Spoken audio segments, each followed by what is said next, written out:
सो Pakistan versus Bangladesh का दूसरा test शुरू हो चुका है और पहला दिन भी हो चुका है। और अब यहाँ पे थोड़ा सा मुश्किल है कहना कि पाकिस्तान किस तरह की सिचुएशन में इस वक्त है। मतलब अगर आप सिर्फ ऑन द पेपर देखेंगे और अगर आपने पहला दिन नहीं देखा तो फिर आप कहेंगे यार पाकिस्तान बहुत बेहतर सिचुएशन में है।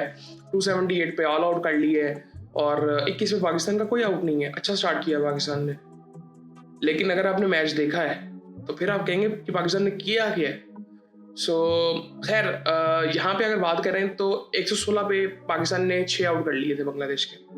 आगे सारे बॉलर्स खेल रहे थे और एक बैट्समैन था जो उस वक्त 6-7 रन पे खड़ा हुआ था जिसका नाम था लिटन दास, और उसने फिर 100 किया वहां से। सो अब आप बताएं कि ये हम किसी मतलब बेहतर सिचुएशन में है कि नहीं है। मुझे अभी बिल्कुल नहीं पता। अभी मुझे लगता है कि हमने स्टार्ट तो बड़ा अच्छा किया है, मतलब कॉन्फिडेंस नज़र आ रहा है ओपनर्स में, और जो चेंजेस भी किए गए हैं वो भी आई थिंक बेहतर है। बांग्लादेश की अगर बात करें तो महमूदुल हसन जॉय ने कुछ नहीं किया, 0 पे आउट हो गए थे वो। 26 रन बनाए तंजीद हसन ने, 22 रन बनाए जी मोमिनुल हक ने, नजमुल हसन शांतु ने 29 रन बनाए, 23 रन बनाए मुशफिकुर रहीम ने। फिर 126 रन की इनिंग थी लिटन दास की, 2 छक्के लगाए, 16 चौके लगाए, तकरीबन 80 का स्ट्राइक रेट था उनका। सो पहली विकेट 0 पे गिरती है, दूसरी 44 पे, तीसरी 63 पे, चौथी 106 पे, पांचवी 110 पे, छठी 116 पे और सातवीं फिर गिरती है 176 पे। मतलब वहां से पार्टनरशिप लग जाती है तेजुल इस्लाम के साथ। सो फिर उसके बाद 214 पे 8वीं गिरती है, 278 पे 9वीं गिरती है और फिर 10वीं भी 278 पे गिर जाती है। पाकिस्तान की बॉलिंग की अगर बात करें तो मोहम्मद अब्बास ने 16 ओवरों में 45 रन दिए, 3 आउट किए, 4 आउट किए खुर्रम शहजाद ने। इसी चीज की हम बात कर रहे थे कि जो स्पेशलिस्ट आपके पास बॉलर्स हैं उनको खिलाएं। मीर हमजा भी इधर होना चाहिए था, मीर हमजा, खुर्रम शहजाद, अब्बास हो सकता था। मेरा ये मानना है कि एक आपके पास ऐसा बॉलर होना चाहिए जिसकी पेस बहुत अच्छी हो, 145 प्लस आई थिंक हो, कंटिन्यूसली वो करे। बट अभी इस वक्त मुझे नहीं लगता कि रेडी हमारे पास ऐसा कोई बॉलर है स्पेशली टेस्ट के लिए।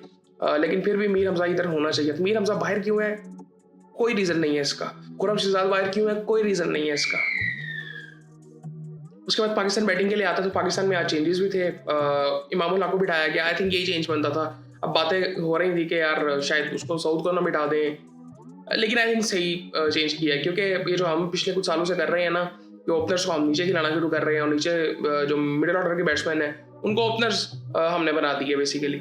सो बाबर आया है और बाबर चौथे नंबर पे खेलेगा, शान 1 डाउन, फिर सऊद है, फिर रिजवान है, आगा है, फिर खुर्रम शहजाद आ गया है, साजिद खान आ गया है। ये अच्छी चीज़ है, हसन अली है, मोहम्मद अब्बास है। सो ठीक है, आई थिंक ये बेहतर चेंजेस है। साजिद के बारे में बात हो रही थी कि उनके पास लेफ्ट हैंडर्स इतने ज़्यादा हैं तो आपने क्यों नहीं खिलाया राइट हैंडर। सो ये बातें हो रही थी। बॉलिंग की अगर उनकी बात करें तो तस्कीन अहमद ने अभी 2 ओवर किए, 8 रन दिए हैं। शरीफुल इस्लाम इस मैच में खेल रहे थे, उन्होंने भी 2 ओवर किए, 6 रन दिए हैं। 1 ओवर किया मेहदी हसन मिराज ने, उसने 1 मेडन किया है। 1 ओवर में 7 रन नहीं राना ने दिए और पाकिस्तान 21 पे इस वक्त खड़ा हुआ है और आउट कोई नहीं है पाकिस्तान का। और मैं कहता हूँ कि यहाँ से अगर फिर अब प्रूव क्या करना है, अब मतलब हमें पहला मैच हारना नहीं चाहिए था, पहली बात तो ये। और दूसरा, अब जिस वक्त जो इस वक्त सिचुएशन हमारी है, करें 500 यहाँ पर, बताएं फिर कि आप में और उनमें फ़र्क कितना है। जो कि मुझे बॉलिंग में तो बिल्कुल इतना खास कोई नज़र नहीं आता कि बॉलिंग उनकी मुझे बेहतर लगती है अभी भी। बट देखते हैं कि क्या सूरत हाल होती है। लेकिन पाकिस्तान को यहाँ से बहुत बड़ा स्कोर खड़ा करना पड़ेगा और करना चाहिए। सो खैर ये सूरत हाल है अभी। बहुत सी पुरानी बातें होंगी। आई थिंक मैं पहले भी कई दफ़ा कह चुका हूँ कि जब विजन कोई नहीं होना तो फिर आपको पता ही नहीं आप कहाँ जा रहे हो।